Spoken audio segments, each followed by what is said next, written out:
صباح الفل وصباح الجمال وصباح الحلاوة. صباح الفل يا لولو. صباح العسل.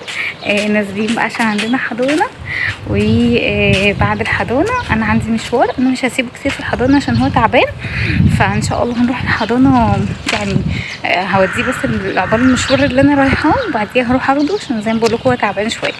فبس كده، قول لهم باي يا لولو. صباح الفل والورد والجمال والحلاوة. قمت بقى بدري هنا، دي كنت على حوالي الساعة، انا بظبط منبه على حوالي الساعة 6:15.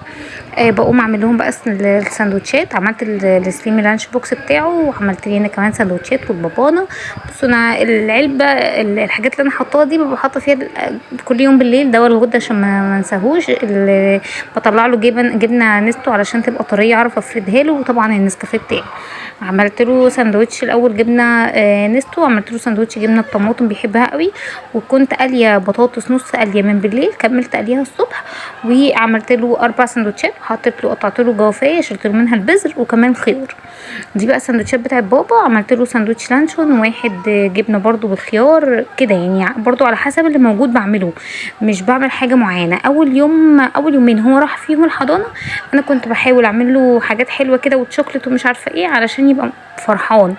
بس بعد كده خلاص ممنوع اصلا ان احنا نعمل يعني ناكل حلويات كتير علشان الطفل ما يبقاش هايبر يعني. بس هنا عملت السندوتشات بتاعتي انا، برضو عملت لي واحد بطاطس واحد لانشون وعلى ما اتذكر واحد جبنه.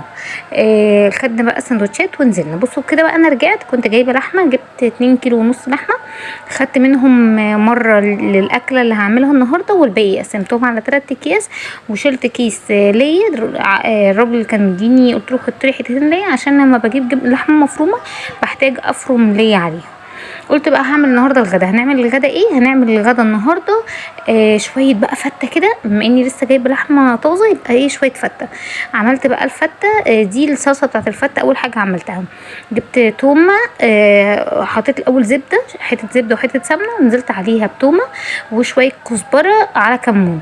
تمام، قلبتهم كويس قوي، واول ما بدات تاخد لون رحت نازله عليها بقى بشويه خل. نفسي اسيب لكم الصوت واوريكم كانت الطشه بتاعتها عامله ازاي، بس طبعا سليم كان جنبي وعمال بقى يعيط وكده، فالصوت كان صعب. تمام. كده بقى كان نزلت بقى عليها بالصلصه.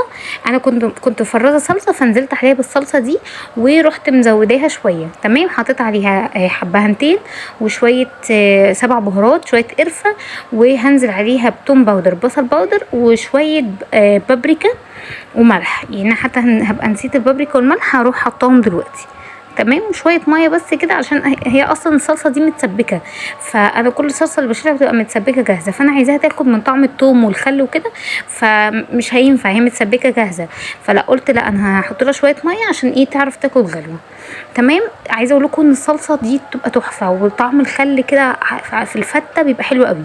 بصوا دي بعد ما اتسبكت، انا بعمل تكه كده يا جماعه ان هي بعد ما بتتسبك خالص وخلاص تبقى جاهزه على الاكل، بس تبقى تقيله قوي بتقلها قوي، اروح نازله لها بقى بكبشه شوربه من شوربه اللحمه. يا خراش يا جماعه، بتدي طعم تحفه. انت كان ممكن تعملي كده من الاول، بس انا اللحمه ما كانتش لسه استوت قوي، فما كنتش ما بحبش اخد من شوربه اللحمه غير لما تكون نازله. انا خلاص بعمل الغدا بعمل فته طبعا، بس للاسف احنا عندي فته يعني احنا الشرق ماشي، الفته يعني سلطه، يعني لازم جنب الفته سلطه، فانا للاسف ما عنديش خيار، ما عنديش فته، فهنزل كده بسرعه بالعبايه، هجيب خيار وقته، وهجيب طماطم لو لقيت طماطم بسعرها حلو. بصوا الاناقه اللي نازل يشتري بيها القوطه والخيار. البس نضاره وريهم، مش باين هنا لما ننزل تحت اوريكم.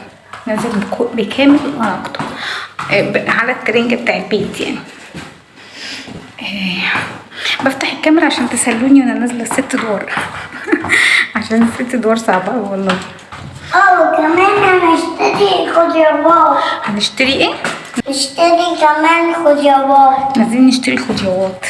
ماشي، خلي بالكم اهم حاجه الخضروات. بصوا مش هكدب عليكم، انا اول حد هلاقيه بيبيع هشتري منه. انا عارفه ان الاسعار هنا اغلى، بس الجو شمس قوي، وللاسف احنا عندنا في الفيوم السوق جمعه وثلاث بس، وانا ما نزلتش الجمعه لاسباب ومنها ان كان سليم كان تعبان جدا وما كنتش هعرف انزل واسيبه، فاي حد بقى هقابله هشتري منه، ربنا يستر بقى ونشوف الاسعار. ده بقى اللي انا كنت بقول لكم عليه يا جماعه، ان احنا ما ننزلش في اوقات زنقه نجيب من اي حد حوالينا، لان الحاجه بتبقى غاليه جدا. يعني انا كنت مزنوقه فنزلت جبت الحاجه دي، انا لو كنت جبتها من السوق كنت وفرت كتير قوي. انا جايبه كيلو طماطم ب25 في السوق، انا كنت ممكن اجيبه ب20.